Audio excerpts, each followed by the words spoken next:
नमस्कार, आपके साथ मैं हूं सबीना तामंग देशमुख। नंबर 1 चैनल के नंबर 1 शो कच्चा चिट्ठा में आप सभी का स्वागत है। कच्चा चिट्ठा में आज बात व्लादिमीर पुतिन के बहुत ही खतरनाक जर्नल की। एक ऐसा जर्नल जिसे खून खराबे से फर्क नहीं पड़ता, जो सबसे ज्यादा तबाही मचाने में यकीन रखता है। पुतिन के जर्नल पर इस वक्त अमेरिका और यूरोप में खूब चर्चा हो रही है। पुतिन के इस कमांडर का जिक्र जेलेंस्की की फौज तक कर रही है। आखिर यूक्रेन की जंग में क्यों ये जर्नल इतना खास बन गया है, इसकी 3 बड़ी वजह आपको यकीनन बेहद हैरान कर देगी।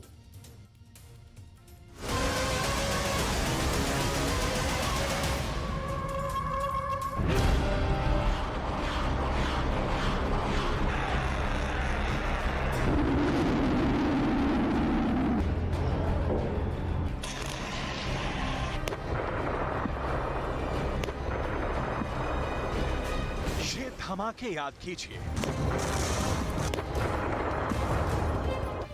ये लड़ाई याद कीजिए, ये तबाही याद कीजिए।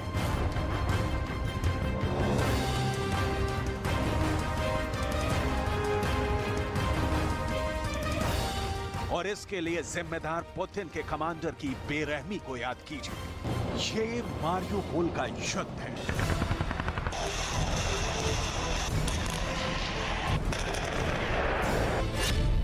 और अब पुतिन को चाहिए नया कसाई कमांडर। पुतिन को चाहिए कादिरव से भी खूंखार जनरल। पुतिन को चाहिए एक ऐसा अफसर जो खेरसॉन में मारियुपोल से भी बड़ी तबाही मचा दे।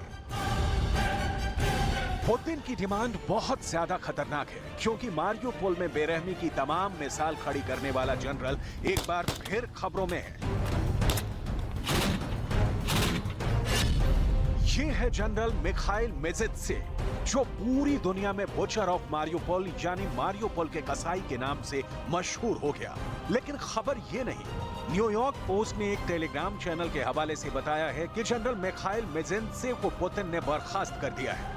मिखाइल मिजित्से को उप रक्षा मंत्री के पद से हटा दिया गया है और अब पुतिन को एक नए कसाई जनरल की तलाश है। यानी पुतिन का नया कसाई कौन बनेगा? पुतिन की फौज में अब इसका मुकाबला शुरू हो गया है।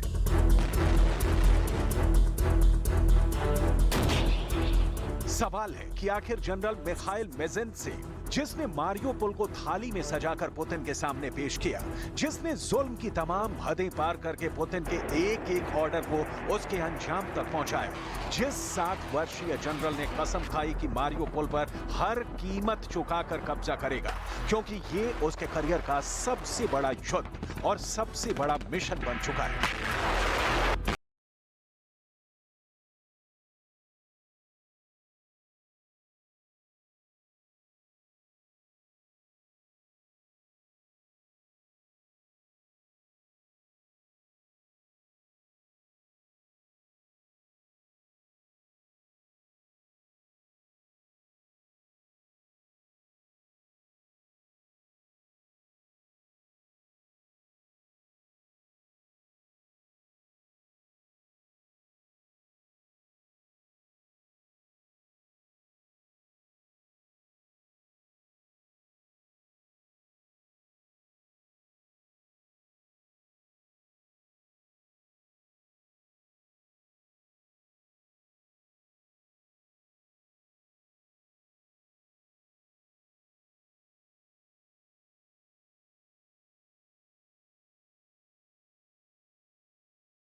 खेरसॉन वो जगह है जहां के पश्चिमी हिस्से से ज़ेलेंस्की रूस को खदेड़ चुके हैं। ऐसे में इन दोनों तस्वीरों की अहमियत समझिए। 18 तारीख पुतिन के लिए अहम बन चुकी है।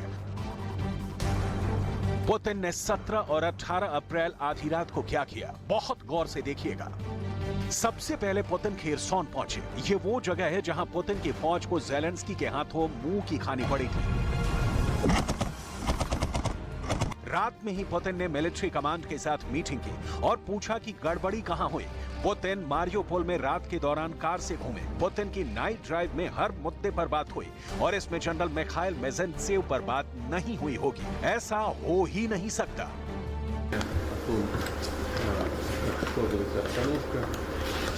Послушать вас, обменяться информацией.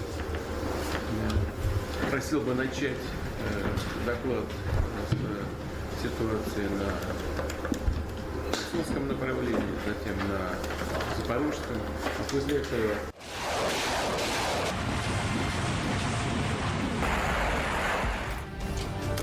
मारियोपोल में हुए बहुत ही खतरनाक युद्ध में ज़ेलेंस्की की फौज को सरेंडर करना पड़ा था। ये तस्वीरें पूरी दुनिया ने देखी। ज़ेलेंस्की को इससे ज्यादा बेइज्जती पूरी जिंदगी में महसूस नहीं हुई।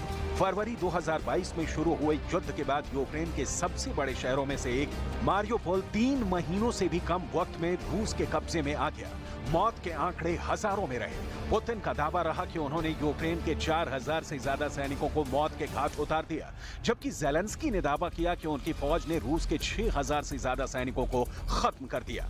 साथ में करीब 80 टैंक भी तबाह कर दिए। अगर ऐसा वाकई हुआ तो रूस की जीत कैसे हो गई? तो जवाब है कि रूस ने इतनी ज्यादा बमबारी की, जिसमें केमिकल अटैक का भी इल्जाम लगाया गया, कि ज़ेलेंस्की की फौज ने घुटने टेक दिए। अब पुतिन ने खेरसॉन और मारियोपोल का दौरा करके कोड 18 अपना लिया है।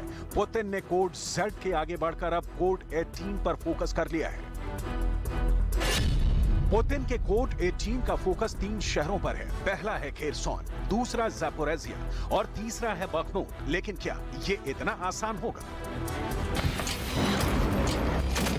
क्योंकि ज़ेलेंस्की ने अब काउंटर अटैक की बड़ी तैयारी का दावा किया है।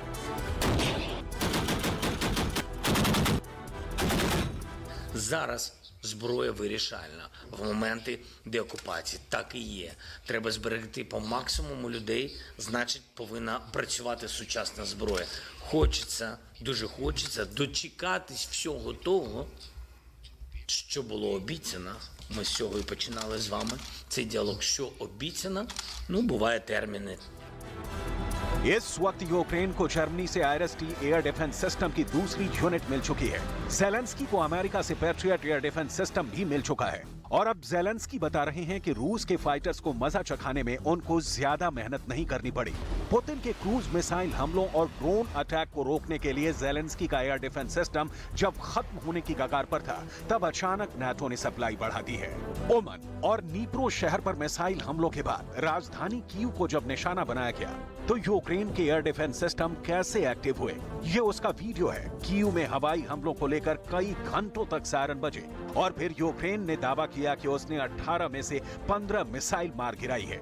हालांकि नेप्रो और सुमे में पुतिन के हमले कामयाब रहे। यही वजह है कि ज़ेलेंस्की की असली डिमांड अब भी F-16 फाइटर जेट है, जिनके जरिए वो रूस से आमने सामने का हवाई मुकाबला करना चाहते हैं। लेकिन ये बात बाइडेन ने अब तक पसंद नहीं की है। Ну, це не проста хвиля і для нас, тим не менш, тому що ми розуміємо, що їх наполегливість на полі бою, те, що було на початку, розбите нашими силами. І сьогодні вони вкапуються, як то кажуть, вони роблять оборонні рубежі, тощо. Це буде складно для нас. यूक्रेन का युद्ध इतने खतरनाक दौर में पहुंच गया है कि सब कुछ बहुत जल्दी खत्म हो सकता है, क्योंकि बार बार परमाणु बम की याद दिलाई जाती है। ऐसा अमेरिका भी कर रहा है और पुतिन की न्यूक्लियर फोर्स तो बहुत ज्यादा एक्टिव है। लेकिन अभी हालात ऐसे हैं कि एक तरफ पुतिन नया कसाई तलाश रहे हैं, तो दूसरी तरफ ज़ेलेंस्की को नए फाइटर जेट की जरूरत है। ऐसे में ईसाई धर्मगुरु पोप ने युद्ध को लेकर क्या कहा है, ये बात पुतिन और ज़ेलेंस्की दोनों को बहुत गौर से सुननी चाहिए। I believe that peace is always made by opening channels. You can never achieve peace by closing them. I invite everyone to open relationships, channels of friendship, and this is not easy. Pope की appeal इसलिए भी आसान नहीं है क्योंकि Zelensky ने कुछ और ठाना हुआ है। ज़ेलेंस्की ने बॉर्डर गार्ड्स की नई यूनिट तैयार कर ली है और अब उनको बताया जा रहा है कि पुतिन को हराने के लिए वो नए मिशन के लिए जल्द भेजे जाएंगे। उनको नए हथियार दिए जाएंगे जो जाहिर है कि नाटो देशों की तरफ से ही सप्लाई किए जाएंगे। फिर उनको बखमूत से लेकर अदीविका और खेरस्टोन के मोर्चे पर भेज दिया जाएगा, जहां उनका मुकाबला रूस के नए कसाई यानी पुतिन के नए खूंखार जनरल से होगा। З якою підрозділи прикордонних військ боронять у найжорстокіших боях за Бахмут, за Авдіївку, за Мар'янку та інші наші міста і села Донбасу. Дякую за рішучість, з якою ви, з якою наші прикордонники разом з усіма силами оборони і безпеки України ज़ेलेंस्की के शब्दों में बहुत जोश है, इसमें कोई शक नहीं। लेकिन यूक्रेन युद्ध की सच्चाई इतनी कड़वी है कि ज़ेलेंस्की उसका सामना करने के लिए तैयार नहीं। 1.25 साल से जारी युद्ध को लेकर पुतिन की तरफ से ये बात तय है कि वो इस जंग को हारने के लिए नहीं लड़ रहे। इस हार का मतलब होगा कि ना सिर्फ पुतिन खत्म हो जाएंगे, बल्कि रूस की फौज की धाक भी हमेशा के लिए दफन हो जाएगी। और ऐसा पुतिन किसी भी कीमत पर नहीं होने देंगे, फिर चाहे उनको कोई भी बटन क्यों न दबाना पड़े।